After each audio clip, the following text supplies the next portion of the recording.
wujudkan persatuan Indonesia itu pada dasarnya, anak-anakku, tanggal 1 Juni masyarakat Indonesia libur menghormati hari yang dinamakan hari lahir daripada dasar negara Indonesia. 5 dasar negara Indonesia yang terdiri dari ketuhanan yang Maha Esa, kemanusiaan yang adil dan beradab, kemudian persatuan Indonesia, kemudian kerakyatan yang dipimpin oleh hikmat dan kebijaksanaan dalam permusyawaratan perwakilan, serta mewujudkan satu keadilan sosial bagi seluruh masyarakat Indonesia, dinyatakan sebagai lahir pada 1 Juni.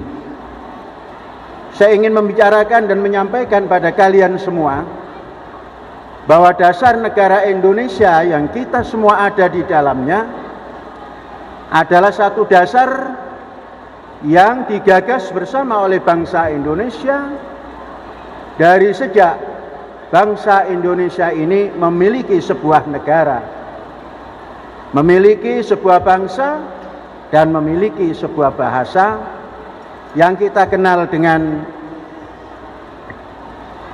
bulan 10 tanggal 28 tahun 1928. Itu permulaan adanya Indonesia.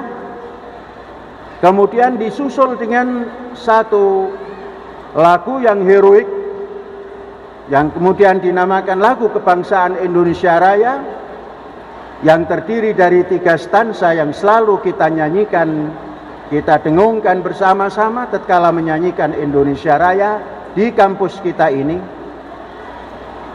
Dari suasana menyampaikan ide besar satu nusa, satu bangsa, satu bahasa, disusul dengan lagu kebangsaan Indonesia Raya, Indonesia tanah airku, Indonesia tanah yang mulia, Indonesia tanah yang suci. Maka bangsa Indonesia dengan dibekali itu berjuang dan bercita-cita memerdekakan negaranya setelah mempunyai Indonesia Raya. Merdeka diciptakan atau merdeka dicapai bukan dengan kekerasan. Merdekanya bangsa Indonesia dicapai dengan ketajaman intelektual, kecerdasan berpikir, dan ketangguhan di dalam menanggulangi tantangan-tantangan. Maka terciptalah kemerdekaan yang dibekali dengan sebuah dasar yang cukup universal. Dasar negara bangsa Indonesia sangat universal. Siapapun di dunia akan mengatakan ketuhanan yang Maha Esa dengan pemahamannya masing-masing. Mereka akan mengatakan bahwa benar Tuhan yang Maha Esa harus dijadikan dasar di mana manusia ini mempunyai asal muasal. Itulah yang dinamakan sangkan paraning dumadi. Tuhan merupakan sangkan paraning dumadi. Sangkan itu artinya datangnya, terus paran akhir, dumadi semua keadaan yang ada ini dan isi yang ada ini datang dan pergi menuju kepada Tuhan yang Maha Esa. Itu dasar negara bangsa Indonesia. Indonesia tidak disebut sebagai negara. Nenek moyang kita atau father founding kita atau orang-orang terdahulu kita menyatakan bahwa Indonesia adalah tanah airku. Syarat hidup kehidupan ini adalah tanah air. tanah air menyatu di dalam satu kesatuan, maka terciptalah unsur-unsur senyawa daripada tanah dan air, menimbulkanlah sesuatu yang dinamakan makhluk hidup. Makhluk hidup itu bisa berupa manusia, bisa berupa makanan kepada manusia, dan lain-lain makhluk lainnya. Itu bersumber daripada tanah air. Maka sangat layak bangsa Indonesia menamakan negara ini menjadi tanah air. Indonesia tanah airku. Tanah air tempat kita bersandar, tanah air tempat kita berdiri, tanah air tempat kita bertengger di dunia ini. Itulah yang kemudian bernama negara. Anak-anakku, kecintaan terhadap negara ini mutlak. Kecintaan terhadap negara mutlak harus dilakukan oleh warga negara dan bangsanya. Sedikit saja kita melupakan kecintaan terhadap negara kita, maka hal-hal negatif akan tumbuh. Semua kenegatifan itu tumbuh daripada ketidakcintaan seseorang terhadap negaranya. Korupsi sepertinya tidak ada efek atau tidak kait-mengait terhadap kecintaan pada negara. Andainya para koruptor itu mempunyai cinta yang paras saja, tidak usah lebih kepada negaranya, dia tidak akan korupsi terhadap kekayaan negaranya. Karena kekayaan negara merupakan saripati tanah air yang akan menghidupkan makhluk hidup di atas negaranya. Selanjutnya, orang-orang yang bertindak kekerasan itu juga tidak mungkin akan melakukannya bila saja memiliki kecintaan terhadap negara.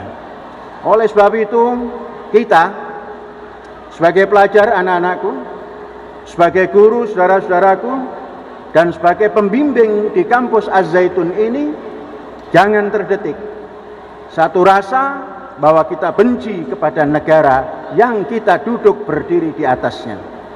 Sekali lagi, kalau tanaman bisa berdiri dan hidup di atas tanah air, tempat dia hidup, tempat dia bersandar, tiap saat dan tempat dia memproduksi produk sehingga bisa bermanfaat bagi siapapun adalah di atas tanah air yang ada, yang dipersiapkan oleh umat manusia maupun oleh alam ini. Oleh sebab itu, sekali lagi kita tingkatkan kecintaan kita terhadap negara. Cinta terhadap negara ini tidak bisa dibuktikan dengan satu hal saja. Kita tidak cukup dengan belajar saja, belajar mencari ilmu saja. Cinta kepada negara tentunya sudah barang pasti meningkatkan kemampuan kita di dalam sains, teknologi, keilmuan dan sebagainya. Namun ada lagi, kecintaan terhadap negara adalah menjaga kesatuan dan persatuan baik bangsa, individu maupun rakyat untuk sama-sama menjunjung tinggi kejayaan suatu negara yang kita duduk di dalamnya. Anak-anakku, ini adalah pelajaran moral, moral keagamaan, moral ilahi, dan moral ketuhanan yang Maha Esa. Manusia wajib mencintai tempat di mana dia tinggal, yaitu negaranya. Manusia yang hidup tanpa memiliki negara tidak punya identitas. Identitas manusia sering ditentukan oleh negara. Kemampuan sebesar apapun, bila dia tidak memiliki kewarganegaraan yang jelas, maka dia susah untuk mengembangkan sesuatu itu di kehidupannya, di tempat dia tinggal, yaitu negara. Memang belakangan ini ada sebuah ide, ada sebuah keyakinan bahwa kewarganegaraan tidak penting, tetapi keluarga umat manusia sedunia. Jadi tidak perlu negara, tapi perlu dunia sejagat ini. Dan itu belum bisa dibuktikan sampai hari ini kesahihannya atau kevalidannya dalam sikap yang seperti itu. Anak-anakku sekalian, membangun kerukunan, membangun persatuan di dalam sekolah, di dalam kampus, di dalam kampung, di dalam desa, di dalam negara, ini memerlukan satu panduan-panduan. Panduan-panduan ini sering dinamakan apa itu hukum positif. Hukum positif adalah hukum yang berlaku di dalam negara itu.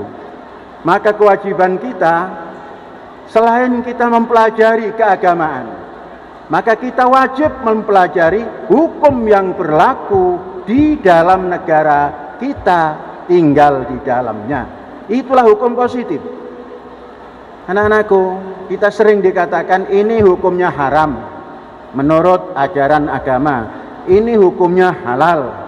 Tapi haram dan halalnya di dalam agama ini tidak ada polisi yang mengatakan dan menangkap siapa melakukan haram, ditangkap polisi, tidak ada. Tapi barang siapa melanggar hukum positif yang ditetapkan oleh negara, katakanlah melanggar kitab undang-undang hukum pidana, katakanlah membuat kriminal, katakanlah melanggar kepidanaan, pasti dia ditangkap oleh polisi dan diadili, dan bila ternyata salah masuk ke dalam jail. Nah, beda halnya dengan hukum yang sifatnya untuk menata moral. Seperti hukum agama kita mengenal ini halal, ini haram, ini mubah, ini sunnah dan sebagainya. Ikatan di dalam kehidupan positif atau hukum positif tidak terjadi. Itu mesti diusahakan masuk di dalam hukum positif baru bisa dilaksanakan. Oleh sebab itu, jangan pernah a priori. Sekalipun anak-anakku nanti tidak sekolah hukum, kalian harus mengerti apa itu hukum positif, sehingga tidak terjebak mengatakan untuk dirinya sendiri, berlaku untuk dirinya sendiri, berjalan untuk dirinya sendiri, tidak memandang kanan, kiri, depan, belakang. Sehingga menjerumuskan orang, dijerumuskan orang, dan menyusahkan orang, merusak negara, dan sebagainya. Ini perlunya kita mempelajari persatuan di dalam kehidupan bermasyarakat, bernegara, dan berbangsa. Anak-anakku, mengapa Syekh menyampaikan seperti ini? Mungkin ada yang mengatakan ini bukan pelajaran anak-anak. Anak-anakku, kalian harus diasah. Kalian tidak boleh diposisikan sebagai bocah yang belum mengerti, bocah yang masih ingusan, tidak boleh diajak untuk berpikir.